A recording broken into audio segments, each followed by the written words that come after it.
Le roi, il dit, écoute, mon fils, apparemment, en se promenant à cheval, dans ton village, il t'a rencontré, il est tombé amoureux de toi. Maintenant, est-ce que tu es d'accord pour l'épouser? Monsieur Guilise, aussi Tchègoui Had, prince, ça ne se refuse pas. Mais dites-moi, Majesté, quel est le métier de ton fils? لا شو يخدم ميكاكي لا شو يصنعين quel est le métier de ton fils? Le métier de mon fils, il est l'héritier du trône. À ma mort, c'est lui qui prendra ma place. Oui, mais en attendant, dit la jeune fille, toi aussi, dit, attendez, mais héritier du trône, prince héritier, c'est pas un métier, Majesté. Mais qu'est-ce qu'il fait pour gagner la croûte de sa vie, pour gagner sa vie? Il va fonder un foyer, il va avoir des enfants. Et qu'est-ce qu'il fait? Qu'est-ce qu'il a comme métier pour gagner sa vie? À ma mort, il deviendra prince et il deviendra roi. Ah oui, mais en attendant, Majesté, parce que dans notre pays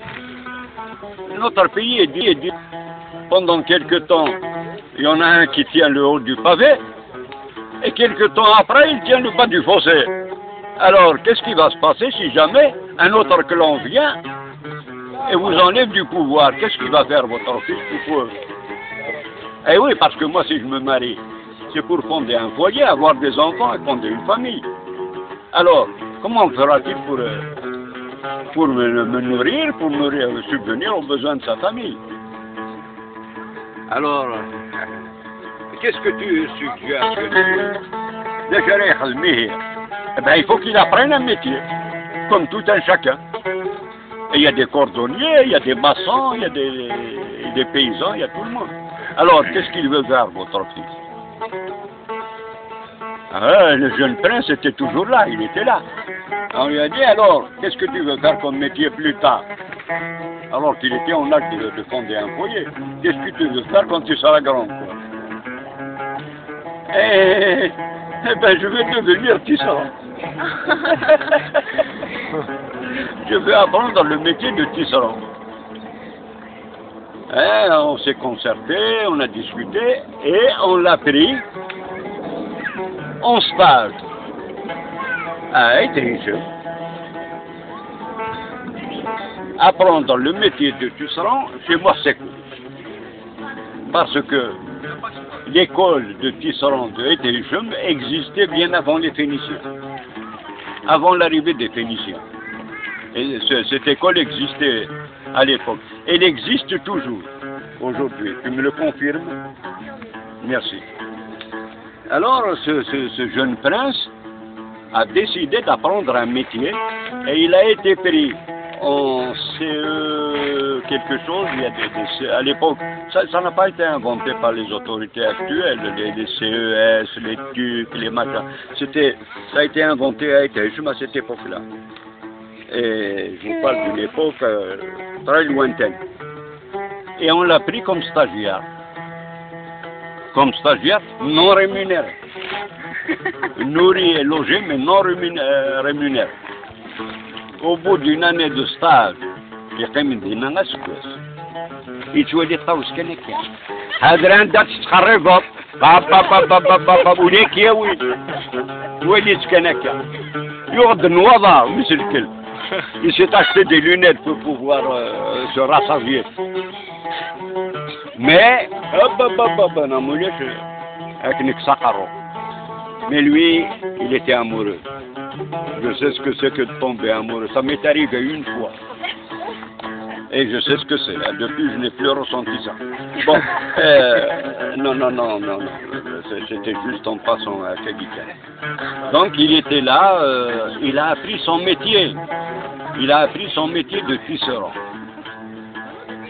Et quand il a eu son diplôme, il n'y a aucun obstacle, aucun empêchement à ce qu'on marie ces jeunes gens qui sont amoureux l'un de l'autre, puisque la fille a dit qu'elle était amoureuse du garçon à condition qu'il ait un métier pour nourrir sa famille.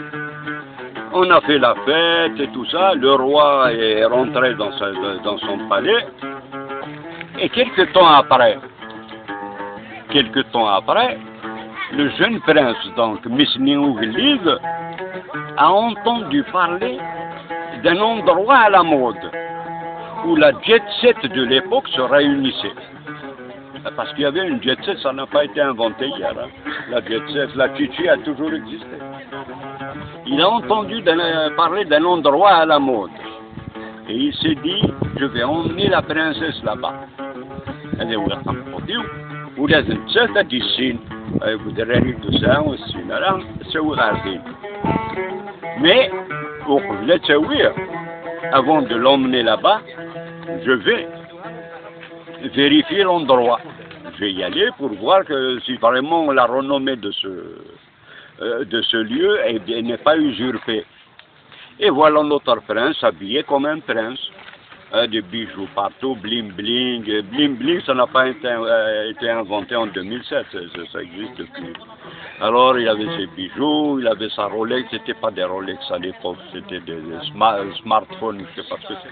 Enfin, il y avait tout un tas de bijoux, de choses de cette époque-là. Il s'est présenté à l'auberge du Vieux-Pont. L'auberge du Vieux-Pont. Et l'auberge du Vieux-Pont, tenez-vous bien, était tenue par trois bandits qui avaient ce lieu comme paravent. Ça leur servait de passe juste pour le blanchiment d'argent n'est pas inventé depuis hier. De Raoum Beya. Cette auberge est tenue par les fils de Beya, trois frères. Et quand il arrive dans cette auberge, il s'installe. Les gars, quand ils l'ont vu, il a des sous celui-là, attendez. Ils l'ont mis dans une loge à part. Ils l'ont installé, qu'est-ce que tu veux boire, ceci, cela. On l'installe à une table ronde. Au moment où le serviteur a apporté le premier plat, il a fermé la porte. Et par un système, un mécanisme de descente et de montée, la table ronde, la chaise du prince, est descendue à la cave. Une fois arrivé à la cave, on lui plante un couteau de chaque côté, on le dépouille de son argent, on l'a foutu à poil carrément, hein, on lui a tout volé. Et le gars, on allait le tuer quoi, on allait l'égorger. Et le gars lui a dit, attendez, vous n'allez pas me tuer aujourd'hui. Si vous me tuez aujourd'hui, vous êtes perdant. Alors que, moi je suis tisserand. Je peux travailler pour vous et vous faire gagner encore plus d'argent. Apportez-moi de la laine, installez-moi un métier à tisser, je travaille pour vous. Qu'est-ce que vous avez à perdre? Vous m'apportez ce qu'il faut et je travaille pour vous. Raoum Beya, les fils de Beya, ils se sont dit, mais finalement, bon, on l'a dépouillé, mais peut-être qu'il va encore nous faire gagner des sous. Bon. On l'installe dans la cave, on lui apporte le nécessaire, on lui installe un métier à tisser, et le voilà qui fait son boulot. Il fabrique des tapis que les bandits allaient vendre sur les marchés, dans les villes, les villages des environs. Et un beau jour, il a fabriqué un tapis tellement beau, tellement magnifique, superbe, que sur les marchés où ils l'ont porté, personne ne pouvait payer la somme de 1000 pièces d'or. Parce qu'il a exigé, il a dit, celui-là, il va vous rapporter 1000 pièces d'or. Mais personne ne pouvait payer cette somme-là. Ils sont revenus 4 ou 5 semaines, ils le portaient, ils le revenaient, personne ne l'achetait. Il leur a dit, vous savez, on n'a pas trouvé d'acheteur. Portez-le chez le roi, c'est le seul qui peut payer. C'est le seul qui peut payer. un des fils de Beya a transporté donc le tapis, et le voilà au palais du roi. Il arrive, il le présente, tout ça, le roi, il prend le truc, il regarde le tapis, effectivement, il envoie la chandelle, quoi. Au moment où il va il appelle un domestique pour aller chercher les 1000 pièces d'or pour acheter le tapis, la princesse, souvenez-vous, Taous, elle passait par là. Elle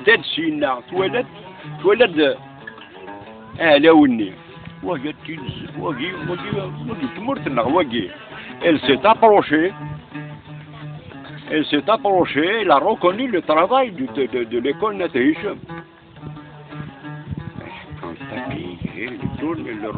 Elle le retourne par le côté bas. Et en dessous, le côté que l'on pose par terre, il y avait un message.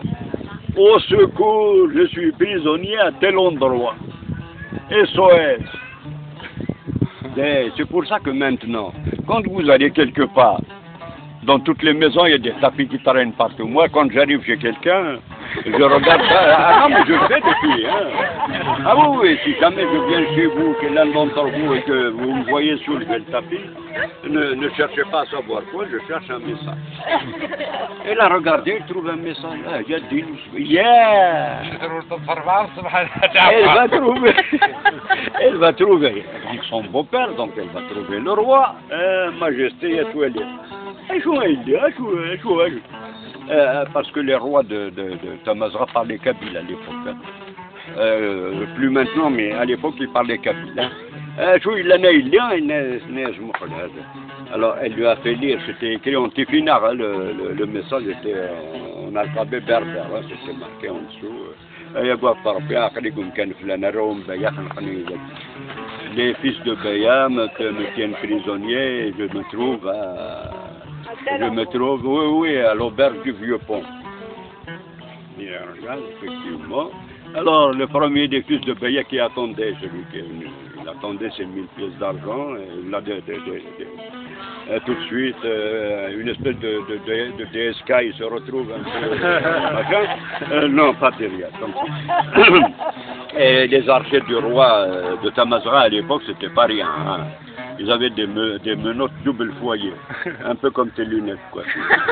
Alors, ils ont attaché donc ils ont attaché notre ami fils de Beya, et le roi, bien entendu, a envoyé le GIGN, le GIPN, le DRS et tout ça, il a envoyé, et effectivement, dans la cave de l'auberge du Vieux-Pont, ils ont trouvé notre ami le prince qui a appris le métier de tisserand. Ils l'ont trouvé, il faisait son métier à tisser. Et ils l'ont délivré, bien entendu. On a arrêté les fils de Beya, il y avait des complices, il y avait des coupes des coupes-jarreilles. Enfin, c'était une espèce d'auberge rouge, quoi, qu'ils ont découvert. Et c'est à partir de ce moment que le roi donc, de Tamazra a décidé le mot subvention a été inventé à cette époque-là. Ça a été subventionné. Subventionné. Vous voyez le mot subaquatique, subalterne et tout ça. Non mais ça découle de tout ça. Donc la subversion, tout ça, ça vient du mot subvention. Et le roi avait subventionné le centre d'apprentissage de Eteishum et qui existe encore jusqu'à aujourd'hui. Tu le confirmes? Je le confirme. Cette jeune fille le confirme puisqu'elle...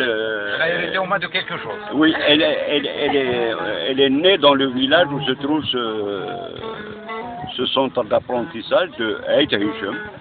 Et les Phéniciens sont partis. Le royaume, les Romains sont partis. Les Vandales sont partis. Les Arabes sont pas, les Arabes sont pas partis. Non, les Arabes sont pas partis, malheureusement. Mais les Turcs sont partis, les Français sont partis, et l'école d'Aït-el-Choum existe toujours. Et il existera toujours. Il existe toujours, il existera toujours. Et je vous remercie.